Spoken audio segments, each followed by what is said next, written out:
दुनिया भर में आतंकी देश के तौर पर बदनाम हो चुके पाकिस्तान के अब इतने बुरे दिन आ गए हैं कि कोई भी उसके साथ बातचीत करने को तैयार नहीं है। हाल ही में पाकिस्तान के प्रधानमंत्री Imran Khan belt and road forum summit में हिस्सा लेने के लिए चीन के दौरे पर थे। इस दौरे में उनकी इतनी फजीहत हुई कि वो दुनिया के सामने सर उठाने लायक तक नहीं रहे। हालत यह है कि इस दौरे से शुरू हुआ उनकी फजीहत का दौर अभी तक चल रहा है। बता दें कि इस बार पाकिस्तान के लिए सबसे बड़ी शर्मिंदगी का कारण रूस के राष्ट्रपति व्लादिमीर पुतिन बने हैं। दरअसल उन्होंने द्विपक्षीय वार्ता के संबंध में पाकिस्तान से आए वार्ता प्रस्ताव को सीधे तौर पर खारिज कर दिया है।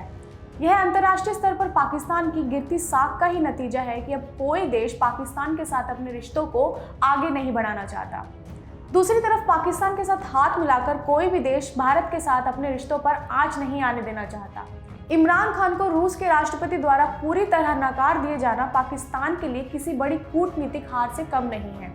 यही नहीं, रूस के अलावा फोरम में आए 37 देशों में से 35 देशों ने भी पाकिस्तान को उसकी औकात दिखा दी। इन 35 देशों ने पाकिस्तान के साथ द्विपक्षीय वार्ता करने में कोई रुचि नहीं दिखाई।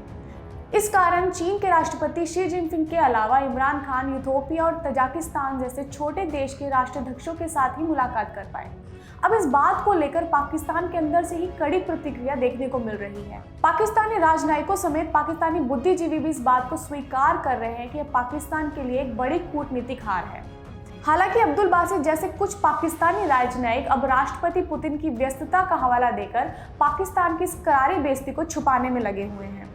अब्दुल बासित ने कहा कि मुझे यकीन नहीं हो रहा है कि पाकिस्तान ने ऐसे बेहतर मौके को हाथ से कैसे जाने दिया।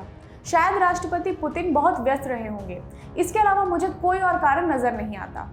बता दें कि पुलवामा में हुए आतंकी हमले के बाद इस साल फरवरी में भारत और पाकिस्तान के बीच कड़ा संघर्ष देखने को मिला था, जिसमें भारत ने अपनी कूटनीतिक शक्ति का इस्तेमाल करते हुए पाकिस्तान को उसकी असल औकात दिखा दी थी। रूस का पाकिस्तान के साथ किसी द्विपक्षीय मुलाकात से इनकार करना भी इसी का नतीजा माना जा रहा है। सूत्रों के मुताबिक पाकिस्तान के साथ अपनी नजदीकियां बढ़ाकर रूस किसी भी सूरत में भारत को नाराज नहीं करना चाहता। भारत दुनिया की एक उभरती अर्थव्यवस्था है, जबकि पाकिस्तान कर्जों पर चलने वाला एक आतंकी देश है। ऐसे में रूस और दुनिया के अन्य देशों द्वारा पाकिस्तान को नकारे जाने से किसी को कोई हैरानी नहीं होनी चाहिए। पिछले 5 वर्षों में पीएम मोदी के कुशल नेतृत्व का ही नतीजा निकला है कि आज सभी अंतर्राष्ट्रीय मंचों पर भारत के विचारों को प्राथमिकता दी जाती है, जबकि पाकिस्तान को कोई देश चारा तक नहीं डालता। इतना ही नहीं, पाकिस्तान की बेइज्जती करने में उसका दोस्त चीन भी किसी से कम नहीं है। BRI फोरम में हिस्सा लेने गए इमरान खान जब चीन पहुंचे थे तो उनका स्वागत बीजिंग की म्यूनिसिपल कम्युनिटी के डिप्टी सेक्रेटरी जनरल ली लिफिंग ने किया था, जिसके बाद सोशल मीडिया पर पाकिस्तान की जमकर खिल्ली उड़ाई गई थी, क्योंकि इमरान खान को यह उम्मीद थी कि उनके स्वागत के लिए खुद चीन के राष्ट्रपति वहां मौजूद रहेंगे। पाकिस्तान को भी यह बात समझ लेनी चाहिए कि दुनिया में इज्जत पाने के लिए उसे आतंक को नहीं बल्कि इंजीनियर्स और डॉक्टर्स को एक्सपोर्ट करने की जरूरत है। आतंकवादियों को अपने देश के सुरक्षा तंत्र का हिस्सा मानने वाले पाकिस्तान को भारत ने पिछले कुछ वर्षों में भली भांति एक्सपोज किया है।